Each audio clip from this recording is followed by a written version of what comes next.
The Fliegerfaust reign of terror is finally over, guys, or at least I hope that's what's going to happen here.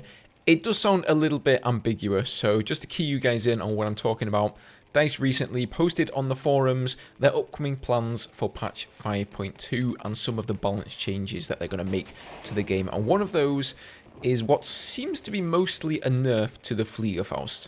So they say here, it's been fun seeing everyone getting to grips with the Fliegerfaust since it went live during Battlefest. No, it hasn't been.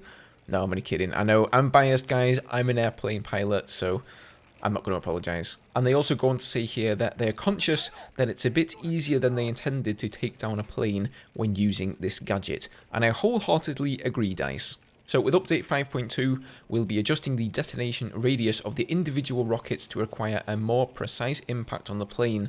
They presently detonate at 7 meters and deal full damage, and so we're tweaking that detonation radius to require more precision. If the plane is charging you head-on, expect the pilot to still have the same experience as presently, aka you get one shot.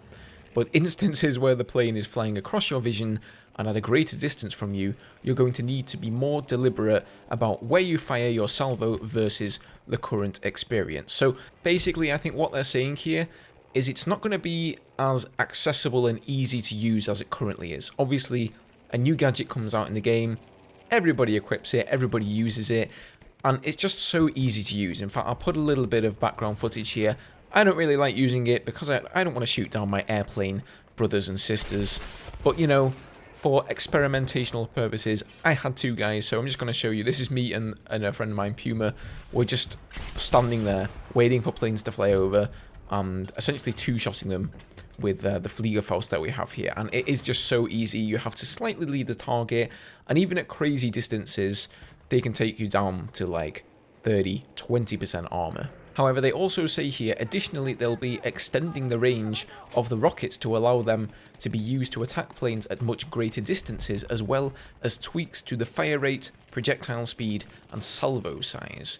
So it sounds like it's not going to be just a pick-up, fire-and-forget weapon that any noob can use to take down a plane at pretty much any range anymore, but they are going to increase the distance at which it can be used. So it sounds like, you know, those good players out there who really get the hang of this weapon are going to be even more of a danger now for airplane pilots than they were before. But on the flip side, they're not just going to get taken out by a level 1 player who's just picked up this weapon. Now, obviously, they say they're going to change the fire rate, the projectile speed, and the salvo size. We don't really know if that means nerfing or buffing. It kind of sounds like they're maybe going to, you know, increase the projectile speed a little bit in order to account for that extra range, or, you know, maybe they're going to decrease it and you will have to lead your target much more. You know, I'm fine with skill cannons within the game. After all, enemy tank pilots have been shooting down airplane pilots and jet pilots in Battlefield games for eons. And I think it's a cool part of the game. You know, you guys who have watched my stream, if I ever get hit in the sky by an enemy tank shell, I will literally tip my hat to that guy. Even though I'm, of course, annoyed that I died, there was nothing I could do about it. The guy just outplayed me, and I think, wow, what a fantastic shot. But getting killed by the Fliegerfaust, knowing how easy it is, just kind of feels a bit cheap, especially when everybody can equip one if they want to. So hopefully, overall, these are going to be some good changes and make it a little bit less accessible for noobs. Now, one other thing they mentioned is the lunge mine. A lot of people have been waiting for that, and I've also been looking forward to it because I know as soon as that comes out, people are going to be equipping that instead of the Fliegerfaust. Now, they did upload a little video of this to show you guys the current state of it, and it seems it's sort of half broken at the moment. So they've said, you know, rather than releasing something that is obviously quite broken just for the sake of it, they want to keep working on it internally. They had hoped to get it out, I think, in 5.2 or probably just with the Pacific on launch, but it wasn't ready. It's still not ready, so they're going to continue to work on that, and basically it will come along when it's done. Of course, we have Wake Island coming up as well. Can't wait for that one. Whether you've played this map in Battlefield 3 or even Battlefield games prior to that, I think it's going to be a fantastic experience for everybody. I cannot wait to fly the airplanes in this map. community games, as DICE are calling them, are also going to be coming hopefully in 5.2 this December.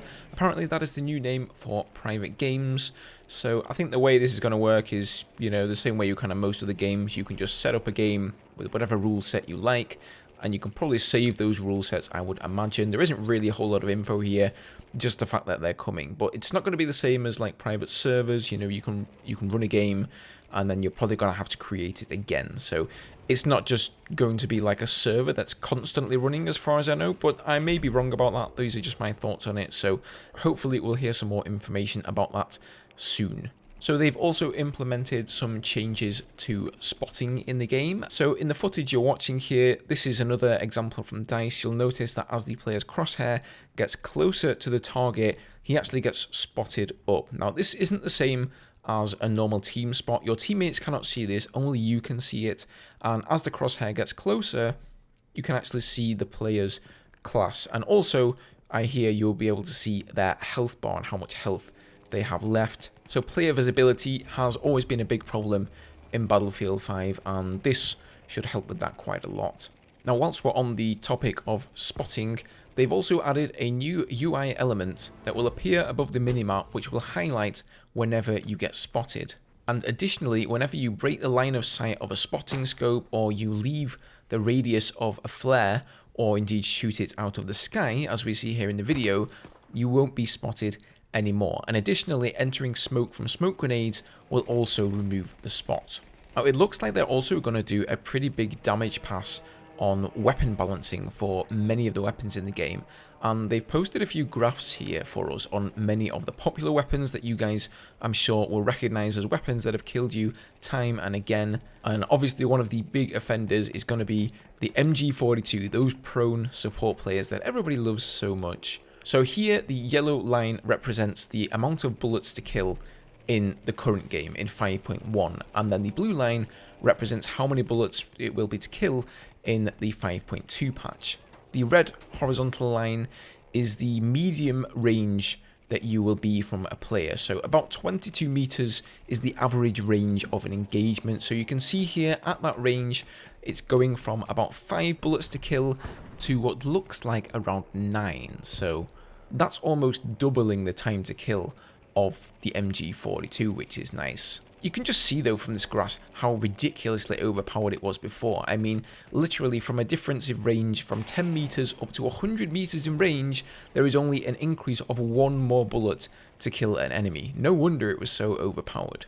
And then here we have the STG-44, another really popular weapon. And you'll see here at short ranges below 22 meters, both of the lines are pretty much intertwined, so you're not really going to notice a massive difference there, but it has been pretty heavily nerfed damage-wise as the range increases. So there you go guys, pretty good stuff. I'm going to go ahead and link you guys the patch notes here on the forums down below if you want to go and read the whole thing in its entirety. It is quite long, so I didn't cover absolutely everything that is in there in this video.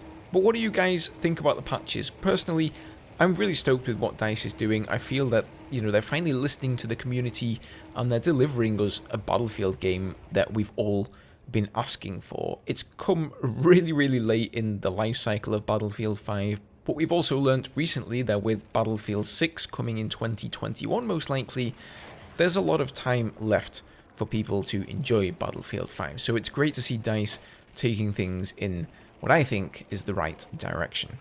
Well, that's me done for today, guys. Don't forget to leave a like down below if you enjoyed, subscribe for more Battlefield 5, and don't forget to turn on that notification bell. There's been some weird issues with a lot of people getting unsubscribed and not getting videos, but if you turn on the bell, that's supposed to massively help with getting notified on that sort of thing, so don't forget that one. Have a great day, guys, and I'll see you all in the next one. Cheers.